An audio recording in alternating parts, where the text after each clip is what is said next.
À défaut d'avoir suffisamment de munitions, les militaires maliens ont de l'imagination.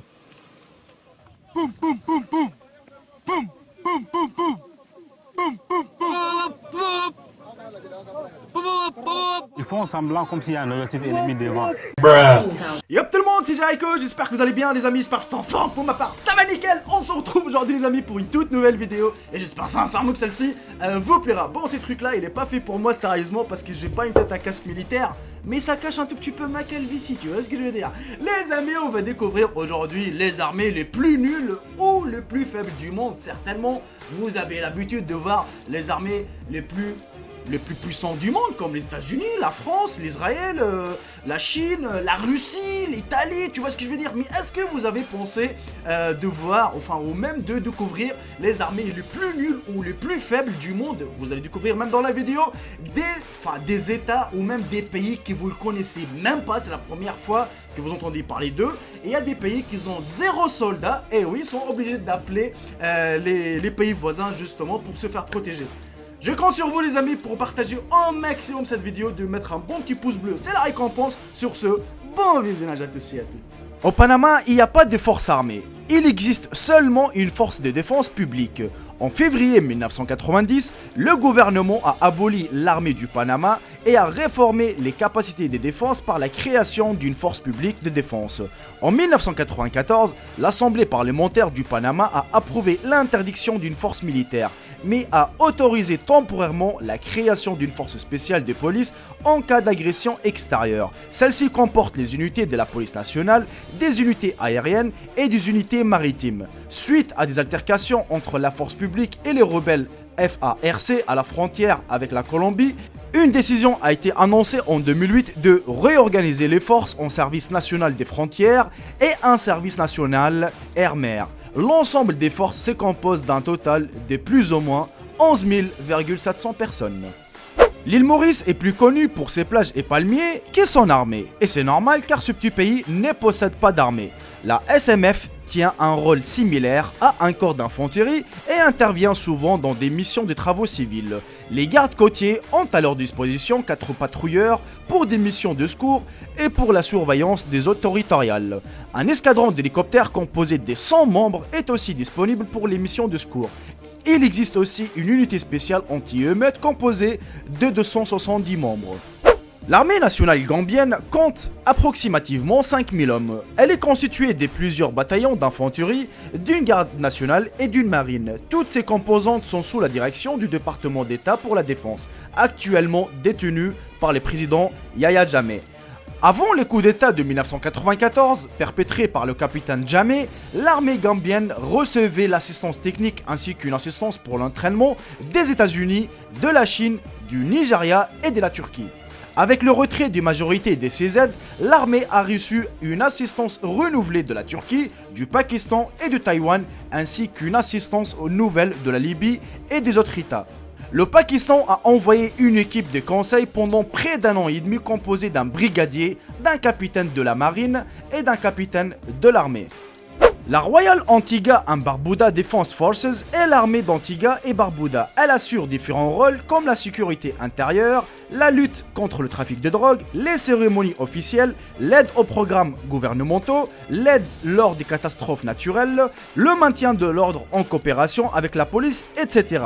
C'est une des plus petites armées au monde avec 245 personnes. Ainsi sert-elle plus à des opérations civiles qu'à se préparer à faire face à un éventuel et hypothétique agresseur extérieur. La Barbade est un micro-état insulaire situé en mer des Caraïbes, non loin de la limite de celle-ci avec l'océan Atlantique. Pendant plus de 3 siècles, la Barbade a été sous domination britannique et le souverain du Royaume-Uni est encore le chef de l'État. Cependant, elle est indépendante depuis le 30 novembre 1966 en qualité de royaume du Commonwealth. Située à environ 13 degrés nord de l'équateur et 59 degrés ouest de méridien de Greenwich, la Barbade est considérée comme faisant partie de Petites Antilles. Mais aujourd'hui, la Barbade est un pays indépendant et possède une petite unité militaire qui est composée de 1000 hommes qu'on la surnomme le corps de défense de la Barbade. Elle est constituée des forces terrestres de la Barbade et des gardes-côtes, en plus d'autres forces gouvernementales. Ces forces sont dirigées par le Premier ministre, elles interviennent souvent ensemble pour maintenir la loi et l'ordre au sein du pays autant que pour mettre en déroute les activités illégales et autres menaces qui pèsent sur la Barbade.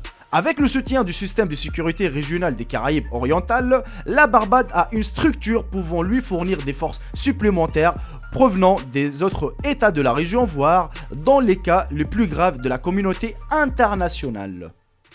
Après la cité du Vatican, la principauté de Monaco est le deuxième plus petit état du monde. La principauté dispose d'une capacité militaire très limitée et dépendrait entièrement de son voisin, la France, pour assurer sa défense face à l'agression d'un autre état. Placée sous l'autorité du conseiller ministre du gouvernement pour l'intérieur, la quasi-totalité des missions de sécurité publique est à la charge de la police civile, dont une unité spéciale assure les contrôles et la défense à la frontière. La division maritime et héliportée de la police qui opère sur terre et sur mer utilise des patrouilleurs et navires de surveillance à grande vitesse. Ces patrouilleurs sont aussi utilisés par les corps des sapeurs-pompiers et la compagnie des carabiniers du Prince. Sous statut militaire, le corps des sapeurs-pompiers de Monaco est constitué de 131 militaires ainsi que d'employés civils. Il se compose de 9 officiers, 25 sous-officiers et 96 militaires du rang. Les grades d'officiers par ordre de croissant sont colonel, lieutenant-colonel, commandant, capitaine, lieutenant et sous-lieutenant. Les Tonga sont une ancienne puissance régionale du temps de l'empire Tuitanga, mais les forces armées contemporaines sont le fruit de l'état tongien moderne. La force de défense tongienne est établie en 1939 au début de la Seconde Guerre mondiale, alors que les Tonga sont un prétectorat de l'empire britannique formé par la Nouvelle-Zélande. Deux contingents tongiens d'environ 2000 hommes au total prennent part au combat aux îles Salomon durant la guerre du Pacifique. Les forces tongiennes se décomposent en une garde royale et en une force maritime, la marine tongienne. Celle-ci inclut une infanterie de marine et une composante aérienne militaire. Cette dernière est établie en 1996 avec 2 avions, un Biche 18 et un Champion Citabria à des fins d'entraînement. La marine tongienne est composée de 6 navires, des bateaux des patrouilles fournis par l'Australie et opérés au total par quelques 130 marins. Les forces armées tongiennes comptent en tout 500 hommes.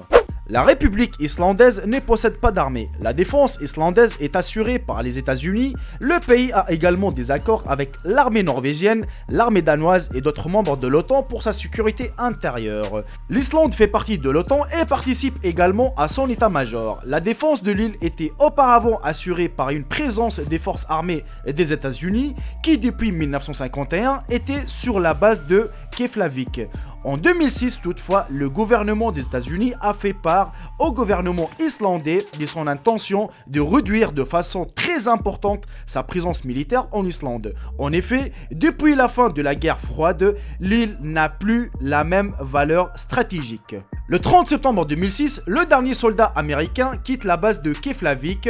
La base fut temporairement fermée jusqu'à ce que l'OTAN confirme l'envoi à partir du 1er avril 2008 des chasseurs pour assurer la police du ciel. Cette présence à temps partiel débute par l'envoi de 4 Mirage 2000 de l'armée de l'air française pour 6 semaines. Et on arrive malheureusement à la fin de cette vidéo les amis, j'espère sincèrement qu'elle vous aura plu, qu'elle vous aura appris quelque chose sur certaines puissances armées de tel ou de tel pays. Écoutez, on a pas mal d'entre vous qui vont me dire dans ce commentaire: ouais Jericho, pourquoi tu te moques de tel pays ou tu dénigres mon pays ou autre chose? Rien du tout les amis, franchement j'ai rien contre tel ou tel pays, je suis pas un raciste ou autre chose, ça il faut le savoir déjà. Mais je trouvais ça marrant par exemple au début de la vidéo quand j'ai mis l'armée malienne qui s'imaginait qu'il y avait des ennemis devant eux, ils s'en manquent de munitions justement, et voilà, donc vraiment j'ai trouvé ça marrant, et c'est là où on voit la différence entre un tel et un tel pays. Il faut savoir les amis, pour avoir une puissance d'armée vraiment puissante comme la Russie, les États-Unis, la France, enfin bref, il faut avoir un grand budget, et quand on parle de budget, c'est-à-dire il faut avoir des milliards et des milliards d'euros, voire des milliards de dollars, car vraiment pour acheter un char ou pour acheter des munitions, pour acheter une bombe nucléaire ou autre chose, crois-moi qu'il faut avoir vraiment de la thune.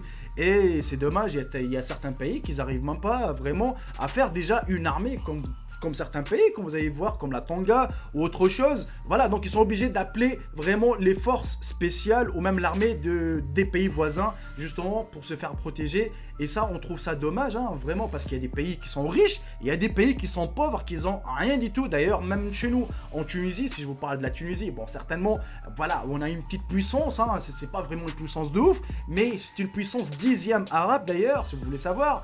Et voilà, par exemple, ce qui s'est passé ces derniers temps avec la Libye, sur les frontières où il y avait les terroristes qui voulaient rentrer en Tunisie, donc on a fait appel aux Algériens pour qu'ils viennent nous aider. Donc l'Algérie nous a offert des chars, des avions, on n'a même pas de la vision nocturne, donc ils étaient obligés de nous offrir, par exemple, des lunettes vision nocturne. Voilà, donc il y a certaines choses, et c'est pour ça, maintenant on trouve toujours les plus forts qui bouffent les plus faibles, et ainsi de suite. Et d'ailleurs, si vous voyez très bien, hein, l'Occidentaux, avec les États-Unis, la Russie, donc voilà, ils dominent toujours le pays arabe et l'Afrique, car ils savent, voilà, donc en 24 heures, ils peuvent anéantir ces pays, et c'est tout à fait normal, donc ils profitent plutôt de leur richesse. Voilà, bref, on va pas faire vraiment un débat sur ça, mais voilà, donc c'est juste, voilà, je vous ai présenté des pays où ils n'ont pas des forces spéciales ou avec des armées les plus nulles et les plus faibles du monde. Voilà les amis, on arrive à la fin de la vidéo. J'espère sincèrement qu'elle vous aura plu. Un maximum de j'aime et un maximum de partage, c'est la récompense. Sur ce, je vous dis à très bientôt pour une toute nouvelle vidéo. Salut tout le monde, c'était Jericho, bye bye, ciao ciao.